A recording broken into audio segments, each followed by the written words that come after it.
Hello and welcome to another update video about Cardano. Cardano still in an uptrend here, above that trend line. We're going to zoom in a minute. Cardano has obviously come down from this very long correction throughout September, October, November, December, January, February into March, and is now looking like it could be turning around. However, and I always need to emphasize that it did something similar here from that wave 3 to that wave 4. Where it also now is starting to go up like that in a very similar way. The difference is that the daily RSI is much higher than it was back then, and it doesn't look like that daily RSI is just a fake out as it was back then. You can see that much higher, first time that high since September really, and that is more bullish. It just shows we have more momentum and something has clearly changed to these fake outs that happened before. Also, we had, we have a long signal on the ADX and DI. You might not see it that well down there. Definitely also the DI indicator higher. Well, it hasn't been as high, again, hasn't been as high as today since February 21, which is also amazing. Which all shows the increasing momentum that Cardano is showing. However, it might lose a bit of steam at the moment, or it's just at least holding above that 114 level.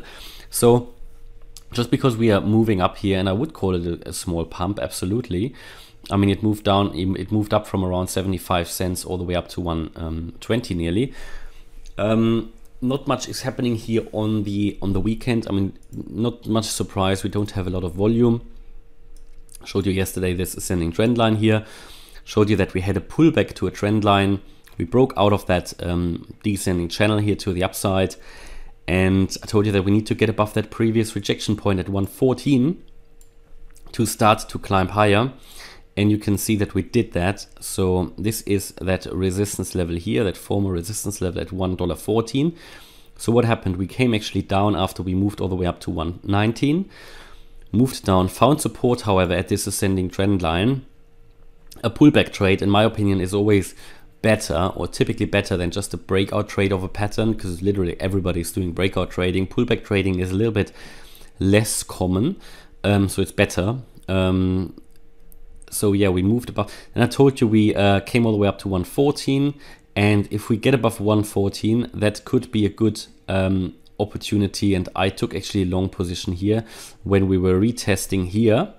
I told you though that this is a very risky one, or a rather risky one, because we are at the weekend, or on the weekend, in the weekend, whatever, and we don't see a lot of volume. And when you don't see a lot of volume, I mean, we saw a retest, which seems to be going okay, still fighting for this. I mean, I entered here, so this was when we retested, and that 1 hour candle, and then the price did start to go up all the way up to 116. So I entered around 114, 145, and it started to look interesting, but then we are coming down again, retesting now. It seems like we're only now doing a proper retest. The 114 seems to hold at the moment, so at the moment those previous highs seem to hold, but it's also looking like that we broke that trend line to the downside.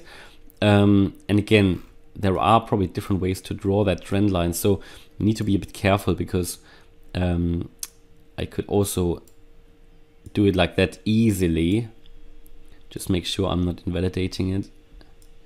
But yeah, that way we are still holding above the trend line. Makes also more sense to me. So I had a touch point here, have a touch point here, and it's looking like it's holding for now. But the riskiness in this trade, this long position, this short-term long position, is that we don't have the volume. That we need to be aware of that, right? So generally though, the target for that would be, I would consider first target that previous high here, ideally all the way up to $1.19. So from that entry all the way up there would be a 4.6%, nothing major.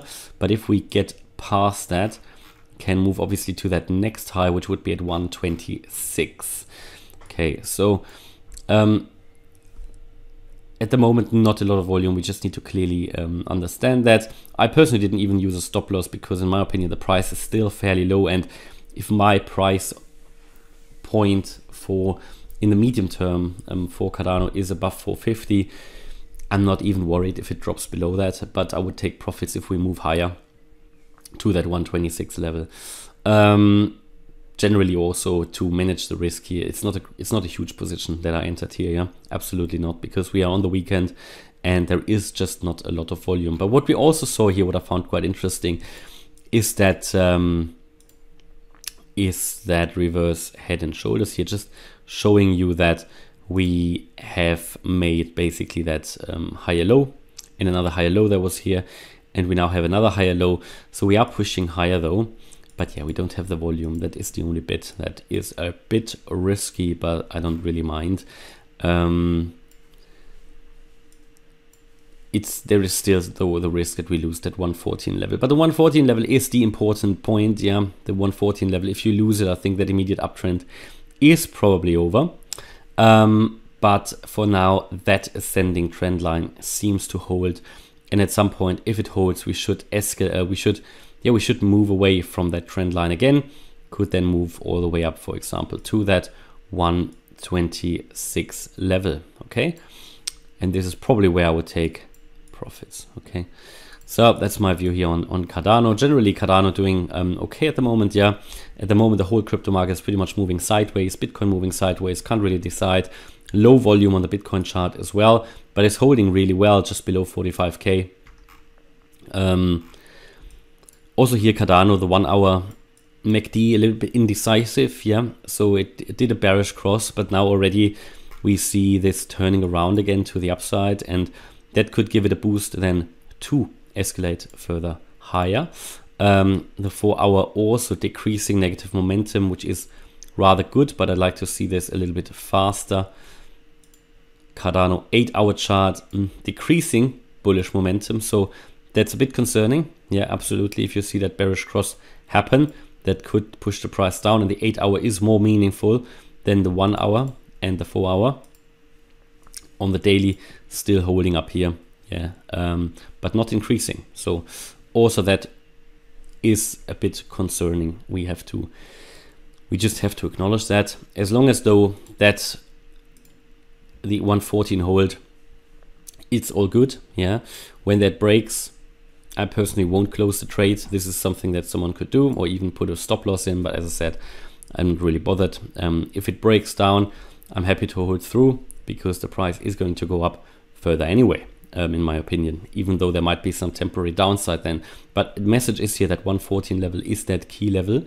If you lose it, I think we can get down to, yeah, certainly here in the area of around $1.10. I mean, we can add the VPVR, take a look at where the price might then land. Here, $1.10, as I told you, this will be the peak, the next peak of that VPVR, historic volume. I think this is where we could be landing, find some support there, and then have another chance to move higher. Yeah, so far what we've done here is only a lower high for now. Yeah, so yeah, there is just not a lot of volume, and I think that is a little bit of the problem here that we see, not only here on the Cardano chart at the moment, but generally in the crypto market. While Bitcoin is just, I've got it actually open here, is just moving sort of sideways here at the moment in this bearish pattern, this broadening ascending wedge, and also this larger pattern, which is this ascending wedge. Good. That's my view here on Cardano. Just want to give you a quick update. Hopefully you liked the update. If you did, please hit the like button, leave a comment and subscribe. And if you really like the content, then check out the channel membership. Thanks a lot for watching. Bye-bye.